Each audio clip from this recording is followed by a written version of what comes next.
Bring this meeting to order. This is the April 7th, 2025 meeting of the City of Chattanooga Industrial Development Board. I do want to note for the record that this meeting was duly advertised, and with 5 members, we do have a quorum present. Members, in your packets in front of you, you've got the minutes of our March 3rd meeting, which I'll invite you to review, and let me know if you have any questions or concerns about those.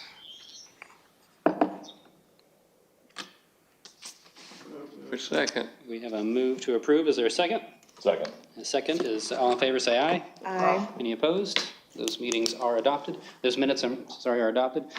At this time, I'll recognize any person from the public who wishes to address this board about any topic of their choosing.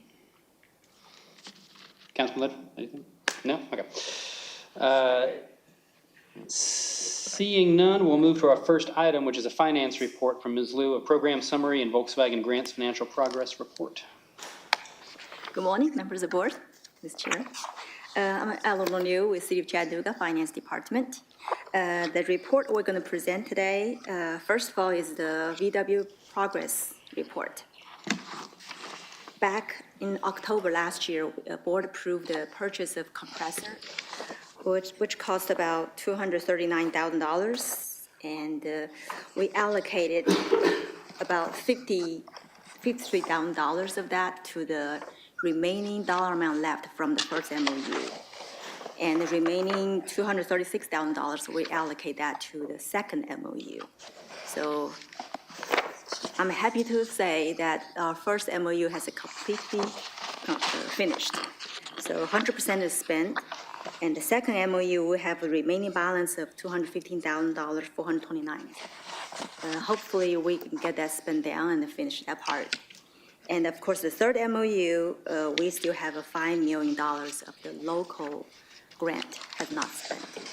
But overall, we are within budget. We're at 99.0%. The next report is the Economic Development Program summary.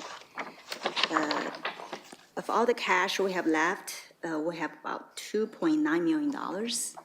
Most of that is in the NR14 fund, which have a cash balance of $2.3 million available to spend. Next report is the TIP. During the year, we actually have no activities.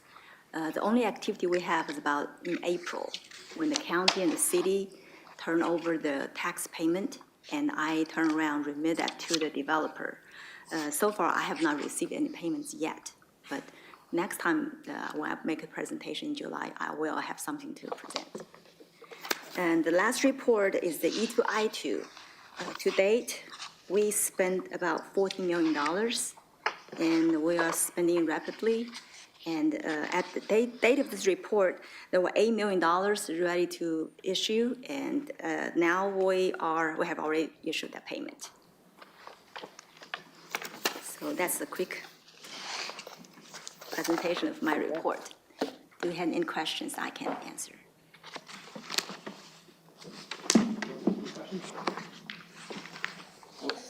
Thank you, Ms. Liu. I think that settles it. That does take us to the first of 2 resolutions on which we'll vote today. Pilot policies and procedures, a resolution of the Board of Directors of the Industrial Development Board of the City of Chattanooga approving policies and procedures for payment in lieu of tax transactions. Ms. Annette? Good morning, Board. Sharita Allen, Senior Advisor for Economic and Workforce Development here at the City of Chattanooga. This is an item that we're bringing forward that the staff is recommending for approval. The state statute allows authorization for this IDB to approve and set policies for pilots. This fits within the long-term One Chattanooga plan that the Mayor Kelly's administration has put forward for his first term and then the second term. And also this lines up with the Chattanooga Chamber of Commerce's strategic plan. It's a 5-year strategic plan for growing the regional economy. There is not a fiscal impact to the IDB by approving this particular resolution. And then I'll finally end with saying the pilot policies are the first formal adopted policies that the City of Chattanooga will have had. In the past, the city of Chattanooga has operated under standards and operational procedures related to pilots, but we've not had formal policies. So what this does is this sets guidelines around targeted industries. It sets an approved application process, which answers questions along environmental risk, previous layoffs, all of those other questions that typically are asked but not included in the application. We've now included those in the application. And then it also provides for a point matrix and a scale to help determine the length and term of a pilot policy and pilot agreement, which we did not have in the past. So staff is recommending approval of the policies. These were discussed, presented to the IDB in January, approved by City Council in February, and then discussed here at the IDB in March. And so we're asking for approval of this item today. Thank you, Ms. Allen. I'll note that the text of the resolution, as well as the staff report recommending approval, is in your packets. I'm happy to hear any questions from this board. I've got a question here. If the company does not fulfill its agreement on the pilot program, then we go back and start day one collecting from them? There are clawback provisions in each of the pilot agreements. They are different. They depend on the pilot itself, but yes, there are clawback provisions. They're typically related to job creation and capital investment. And so the way the agreements are written, for instance, if a company is not compliant on its job commitments, that clawback applies only to that job commitment portion. The same with capital investment. Thank you. Any other questions on this? If there are none, I'll be happy to hear a motion to approve. Motion to approve. Motion to approve. Is there a second? Second. All in favor, say aye. Aye. Any opposed? That resolution passes. Thank you very much. Item number 7, Novonix pilot, a resolution authorizing the Industrial Development Board of the City of Chattanooga to enter into and execute a real estate purchase and sale agreement relative to the purchase of approximately 182.39 acres known as the Special Legislative Area, Main Manufacturing Area, parcel 1.02, 102.39 acres of the Enterprise South Industrial Park, and to execute necessary closing documents and take title to certain real and personal property in connection with the Novonix Enterprise South LLC project, to lease such property to Novonix Enterprise South LLC, to enter into an agreement for payments in lieu of ad valorem taxes, and to execute other documents related to the property's enrollment in the Voluntary Cleanup and Oversight Assistance Program with the Tennessee Department of Environment and Conservation. Terrific. Thank you. So staff recommendation is to approve on this item. This item was previously presented to the City Council and approved on March 11th, 2025. It was also approved by Hamilton County Commission on March 12th. In addition to the pilot and the purchase sale agreement, what is different is there are also 2 lease agreements that are part of the Industrial Development Board. So there's a real property lease, and then there's a personal property lease that will be for your consideration today. I have included the statute, the state statute that authorizes this board to approve both the pilot with the pilot agreement with the purchase sale agreement and the 2 accompanying leases. This aligns again with the One Chattanooga plan for building a regional economy. It aligns again with the Chattanooga Chamber of Commerce's strategic plan. There's a background and information that both Novonix and the Chamber of Commerce will present to you shortly. The fiscal impact to the Industrial Development Board would be to the account that's NR14 for IDB pilots. If approved, this item would add an additional $10,996,804 to that account in the form of economic development fee payments that would come into the Industrial Development Board. And with that, I'd like to invite the Chamber of Commerce up to start the first of the presentations. Or I believe Novonix is going to speak first. Good morning. My name is Adam Myers. I'm Vice President of Economic Development for the Chattanooga Area Chamber. Before we go into the pilot presentation specifically with all of the news out there regarding the company, and because we have done this also with City Council and County Commission, we wanted to ask the company to give you an update as well for the project. So here today we have the Chief Financial Officer and Interim CEO for Novonix, Robert Long, who's going to provide an update for Novonix and where we're at currently. Thanks, Ed. Good morning, Board. Thank you for having us this morning and hearing our presentation. I'll go through first as a public company on the Australian Stock Exchange as well as the U.S. Stock Exchange, the NASDAQ. I just point out our forward-looking statement comment and notice and disclaimers there. What we'll cover today are the update on Riverside. It's been a topic of a few things in the news. Talk about Enterprise South, how we view local partnering, and our future outlook, and then obviously answer any questions that the board may have this morning. From a Riverside perspective, it's been well known, I think, by now that we were affected by sector trends that slowed our planned progress, delivery of certain equipment and installation of that equipment, and the product technology development with certain of our offtake agreements, battery partners. That did affect our overall trajectory. We got ahead of ourselves a little bit. We did have a layoff of 19 individuals in January 2025. We didn't have the best language in those agreements. There was some confusion about being able to hire those, if those people could be rehired by the organization. They absolutely can. We've rehired 2 since then, and as we look to scale up the operations in the coming months,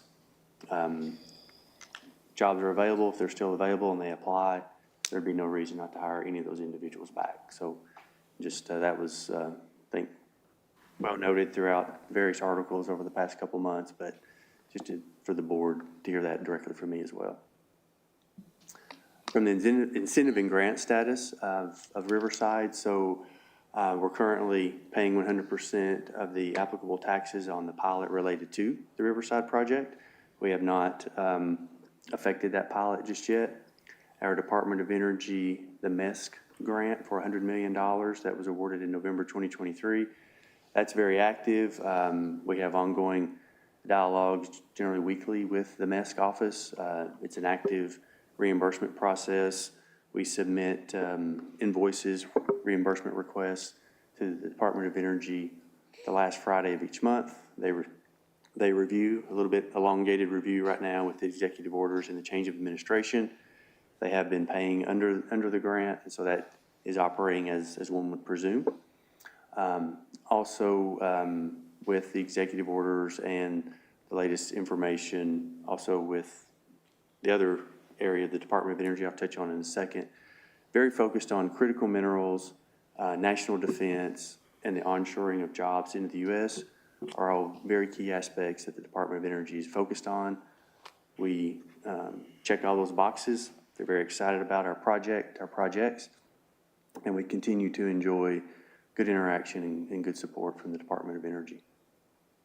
We also have applied for a Department of Defense loan on the Riverside facility. Again, critical minerals, national security. It's early stages of that process. We should hear back within the next month. There's no conflict with, be it the pilot or the Department of Energy MESC grant. We work through that process with the Department of Defense as well. They were excited to receive our application. We've had some dialogue back and forth post the submission of that application, but they're going through their process to rank and stack those applications they've received. So we will inform the public as we are required to do so once we hear back from the Department of Defense.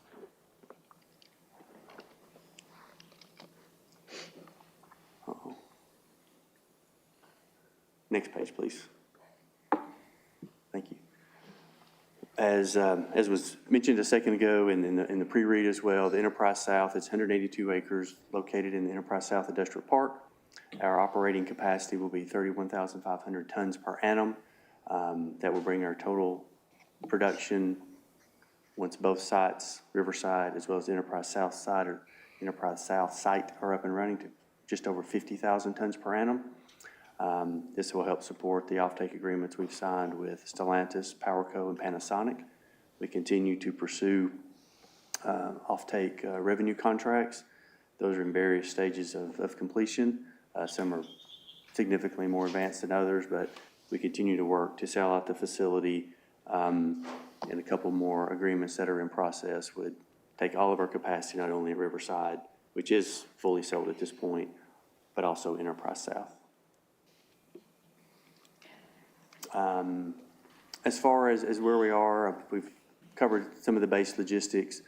We would very much leverage the learnings and engineering studies from Riverside. There is essentially nothing unique about the Enterprise South production process that's different than the Riverside process. So very much can apply those learnings and that machinery process to the new site from Riverside.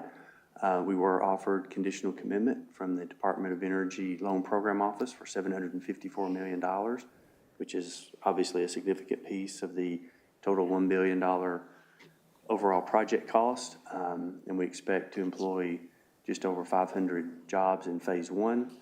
We are building the site so the 31,500 ton capacity could expand to up to 75,000 tons capacity with further build out once we get phase one complete. The site and the pilot agreement are very important to the success of this project. The closing on the LPO loan and closing on the property acquisition are interdependent. We can't close on the loan without the property. We also can't close on the property without the loan. I think there's a good interconnection and safeguard there. We are coordinating long lead time items with the Department of Energy Loan Program Office, such as environmental work, certain engineering studies.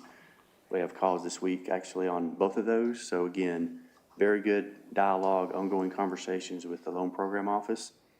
And when the time is right, we would also be in touch with the state of Tennessee for an ECD grant, but those are early stages and we have many other things to do on the site and process before we get in touch with the state in a serious way there.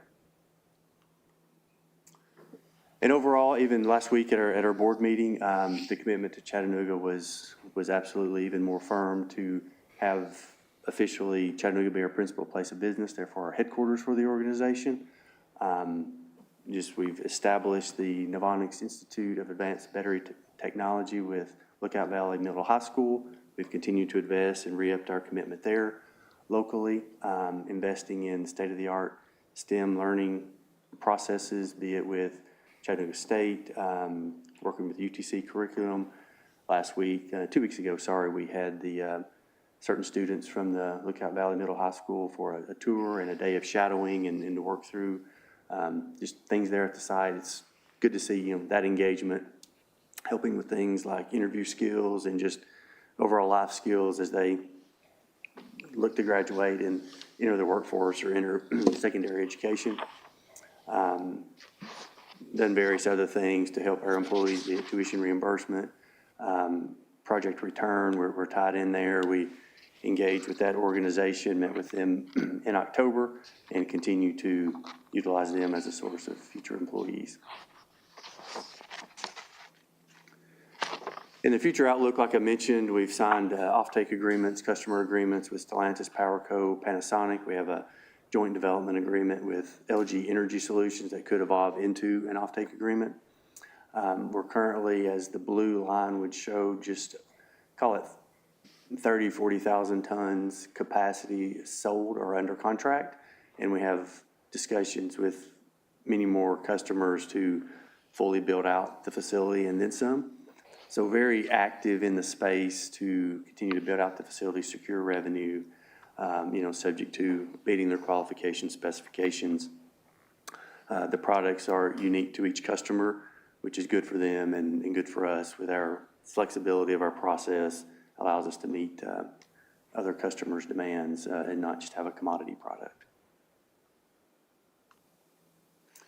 And we're really focused on scaling the sites to leverage the Riverside learning here for Enterprise South, securing our financial future, be it with the offtake agreements, and then also through various capital raise efforts.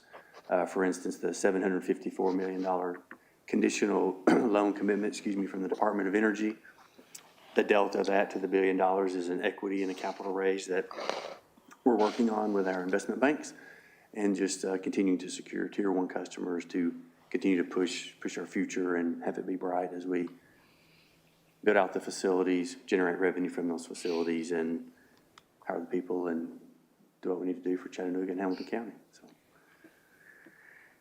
that's all. So happy to answer any questions you may have, or Adam can run through the pilot side. Joe, Mr. Yes, sir. Long, thank you for being here today.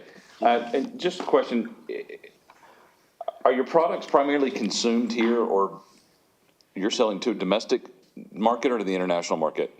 And I guess the follow-up is the tariffs that are currently in place, do you envision that as a positive or a negative? And of course, we don't know what tomorrow brings. That's right, or the next 15 minutes.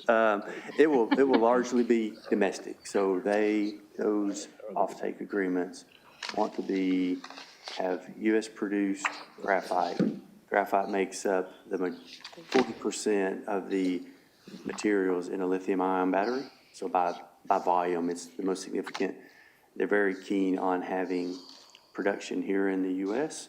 There may be some of the material that goes ex-U.S., but it'll principally be used in U.S.-based production.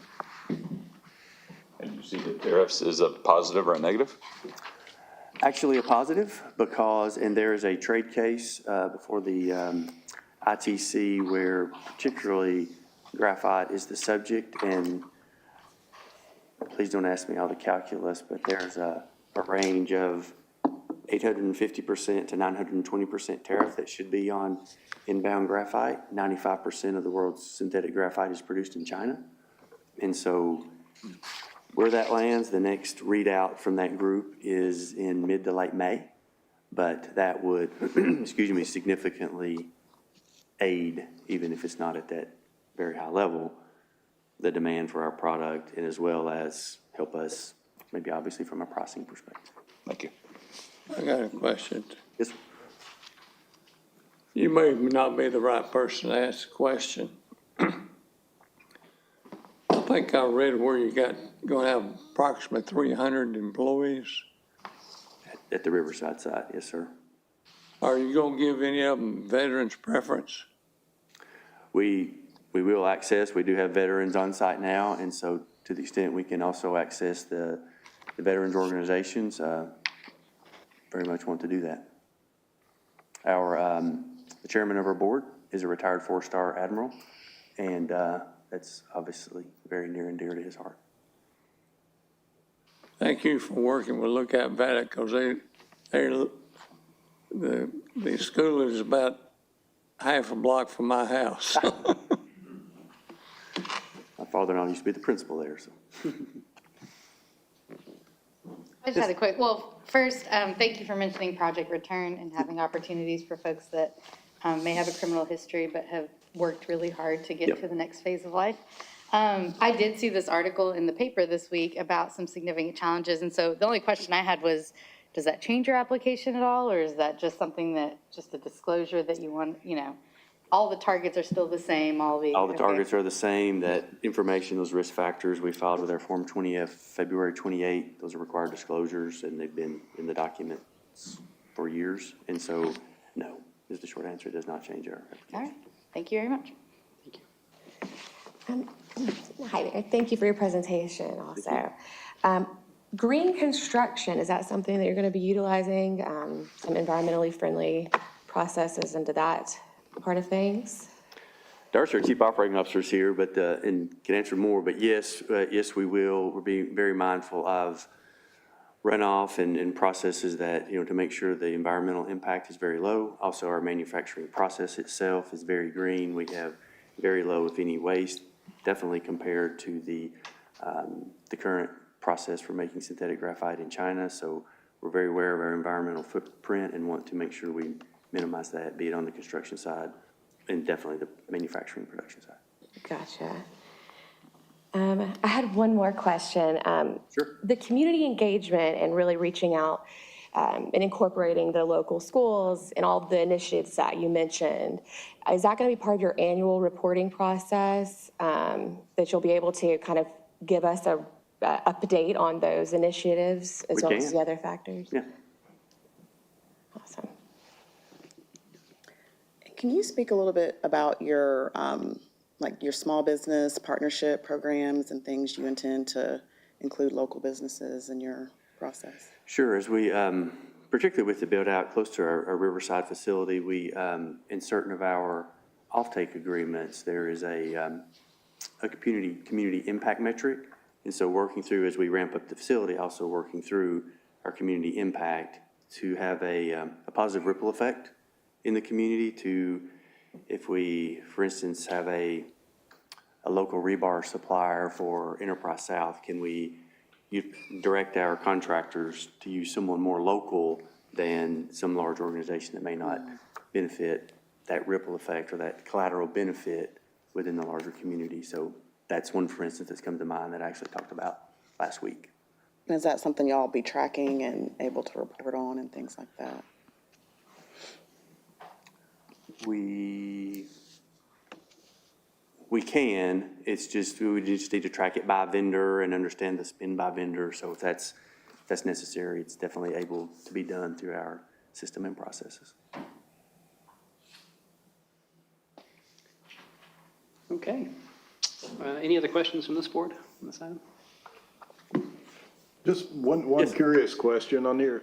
How will your product be delivered? Is it all going to be on Interstate 75? Because right now on the Riverside ability, you have the ability to use the river. Will you be able to do that? It will be by truck. All by truck? Yes. So, Yeah. yes, sir. We're just wondering, because I-75 is quite clogged up these days. It is. It's, the junction is, maybe that's a new spaghetti junction that Atlanta has. Yes, sir. All right, thank you. You're welcome. Okay. If there are no other questions, I'll be happy to hear a motion to approve this item. Motion to approve? Is there a second? Second. All in favor, say aye. Aye. Any opposed? Resolution passes. Thank you so much. Item number 8, any other business before this board that needs to be discussed today? And if not, I'll be happy to hear a motion to adjourn. Motion to adjourn. Second. Second. All in favor? Aye. See you next month.